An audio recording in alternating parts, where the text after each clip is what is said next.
I'm excited to be here. And of course, we're focusing on young people today because of their importance in transforming the world. Of course, I'm not one of these young people, but I do remember what it was like to be rebellious and have new ideas. I waited until my parents were asleep, and I snuck out of the house in the middle of the night to go up and use a computer in the University of Washington's physics department. There were a few hours in the middle of the night when the graduate students weren't there, and I could have a few hours on this big, amazing machine. The machine was the size of a room, and it was about 8,000 times less powerful than what you have in your pocket. But I would do anything to get my hands on it and try out to see what the magic of software could do. And that's the kind of rebelliousness or new thinking that I'm hoping we can tap into today. The natural desire of youth to change things and make the world better. Well, we're going to start the conversation my favorite way, which is looking at the numbers. The movie asked a really stark question: is poverty inevitable? And there's a clear answer here. The answer is no. We asked 2,000 people on the internet about what they thought was going on with poverty. We told them the 1990 number and asked them to guess where it had gone. And their guess was that it had fallen from that 36% down to 22%. In fact, the real line is far, far better. It drops all the way down to 9%. That means 1.2 billion people have overcome extreme poverty since 1990. As the economist Max Roser has said, the newspapers could have run a headline: number of people in poverty fell by 137,000 since yesterday, every single day for 25 years, and been right. Real news. According to the World Bank, this definition we use is a cutoff of about $1.90 per day or less. So imagine what it's like to live in extreme poverty. You have to think about the basics like your next meal all the time. An extremely poor family mostly has access only to the food that they grow themselves. If you have a bad harvest, if one of your animals gets sick, you're going to have a period where you're not getting enough food. Daughters in these families have to gather water and wood. They have to cook dinners on an open fire with lots of smoke, and then they have to clean everything up. If they get a chance to do schoolwork at all, it's going to be very late at night. So if they need a lamp, if they have it, to be able to do that work. So the upshot is, if you're extremely poor, your time and energy really goes to mere survival. Getting out of extreme poverty is not the end goal. We want people lifted up way beyond extreme poverty, but it's really the start that gets things going, that gets countries on the way to self-sufficiency and moving towards middle income. So this is not just about the individuals, it's also about the countries themselves. Now, to look at this visually, we've created some graphs here where we have a single dot representing 1 million people. And so right now you're seeing the number of dots that represent the number of people who overcame poverty in this last generation since 1990. And it's really great to see how we made that incredible reduction because it hints, okay, what remains, what do we have to do in the future? And the progress came really in two great waves. The first wave was China. In 1990, not very long ago, 66% of people in China were extremely poor. So you can see all the dots there, each representing, again, 1 million people. But over just a short period, 15 years, their extreme poverty declined by over 500 million. Now, China's a unique place, but the improvement in people's lives there is one of the most astonishing examples of progress in world history. The second wave came in India. Progress there started later, and it's been more gradual, but it's also an impressive trend. India went from 400 million people in extreme poverty in 2005 to just under 100 million today. And over the next several decades, that number is going to drop quite a bit. So the question we face here is, can we create a third great wave of poverty reduction in the rest of the world that will bring extreme poverty near to eradication? Now, our message here, it's not going to be easy. We can go back to our dots, again, looking at each one representing 1 million people. But now we're going to look at the people who remain in extreme poverty. So starting back in 1990, we're going to take all those dots and do a pie chart that gives us a sense of what it looked like by region back in 1990.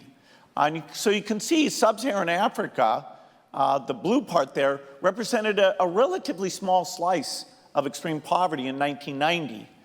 But because this has fallen so quickly in East and South Asia, so we're dropping the total number of people a lot. But also, as we drop those numbers, you can see that that sub-Saharan slice, the blue slice, is getting to be a very substantial part of this pie. In fact, if we project this out to 2050, it's rather stunning.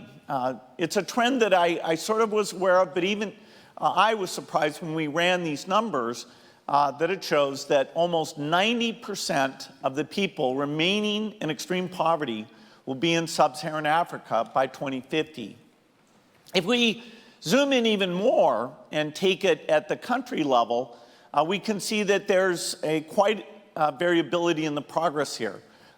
We see that a few countries represent a lot of what remains, about a dozen here. In fact, if you just take the 2 countries with the most people, which would be the Democratic Republic of Congo and Nigeria, that alone will be 40% of the entire world's population in extreme poverty.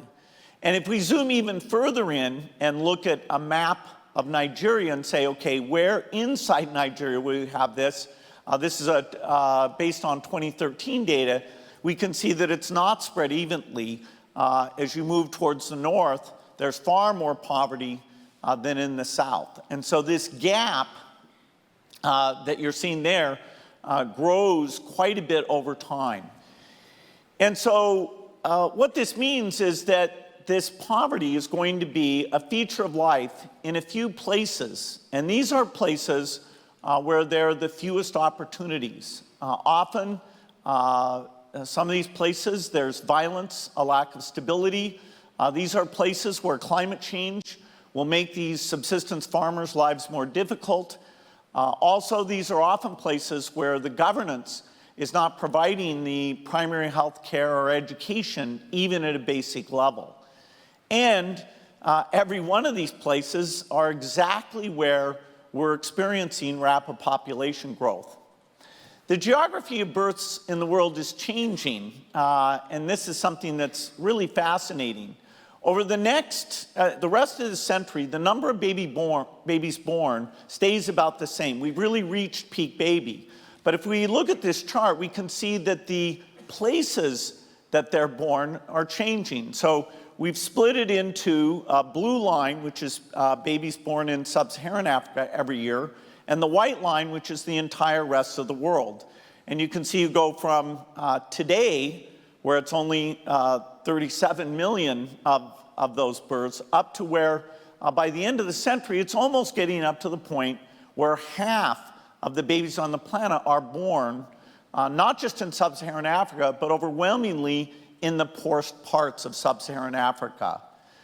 So the 10 countries projected to be the poorest in the world in 2050 currently are only 10% of the world's births. By 2050, they're 20%, and by 2100, using these UNFPA numbers, could get up to 40%. So in short, babies are going to be born in what are currently the toughest circumstances in the most challenging places in the world.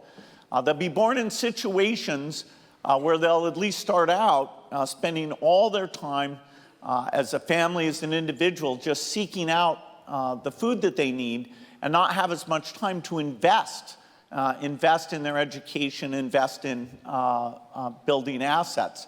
So we really need to address this. We need to double down on key investments in these very tough places. The first two waves are also instructive in terms of what these investments should look like. Let's start with the investments in the people, primarily in their health and education, which economists, including now the World Bank, is emphasizing this human capital. China set a great example here. In 1990, 1 in 3 Chinese children were chronically malnourished, which means that not only physically but also mentally, they never fully developed. They did not achieve their potential. And the typical Chinese youth never got into high school. Well, since then, China has solved that malnutrition problem. And in education now, almost all students not only graduate from high school, a very high percentage, almost half, attend college. And so, you just look at those cities in China and you see, wow, something miraculous came out of those human capital investments. And so to create this third wave of poverty reduction, Sub-Saharan Africa's young need the same level of investment in their human capital. Of course, the size of that investment is going to be very large because of this population growth, the doubling in their youth population by 2050. And so human capital and our looking at that has never been more important. In Sub-Saharan Africa, for the youthful generation, we need to get a lot of resources there and help those countries build these systems. Our partner, the Institute for Health Metrics and Evaluation, did these poverty projections on the continent, considering a couple of scenarios where the key thing we varied was the investment level in human capital. And so the status quo shows that the absolute number of people in extreme poverty will go up by about 50 million by 2050. That's disappointing. Even more sobering, though, is if we look at what some donors have talked about doing in terms of disengaging, if we look at governments not continuing to improve, there you get a very dire situation where the number almost doubles. It gets up to 672 million. But we also took a scenario, the one we believe in, the one we all want to rally around, where we increase that human capital investment, where we improve those health systems and those primary and secondary schools. And there, we're able to drive that extreme poverty down by over 90 million from where we stand today. So the gap between the bad scenario and the good scenario is over a factor of 2, almost 400 million people. So that's really what's at stake. I really believe it's possible to do the best case scenario. In fact, with the right innovation, which is the most powerful force in the world, we might be able to do even better than that. A great example of this was what a discussion like this would have been about India back in the 1960s. The experts were very, very pessimistic. They looked at the population growth, they looked at the agricultural sector, and they projected mass famine because of sort of a Malthusian outstripping of the population to the food production. The book, The Population Bomb, was a best-selling book. Everybody was talking about that. Very, very dire. But the thing they missed was the innovations known collectively as the Green Revolution. Rockefeller Foundation, Ford Foundation, Norman Borlaug, a lot of heroes in that story. And the end result was that India, in the 1960s, the yield for wheat, which was very, very meager, was changed by modern technology and techniques.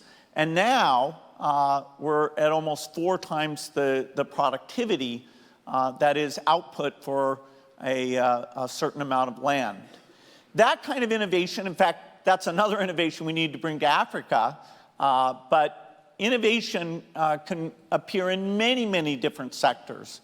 And so we need a phenomenon like that to actually beat these predictions.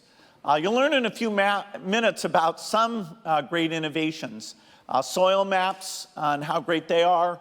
how we can pick the right fertilizer there. You'll learn about digital technology to help us understand what's going on with malnutrition and help solve that.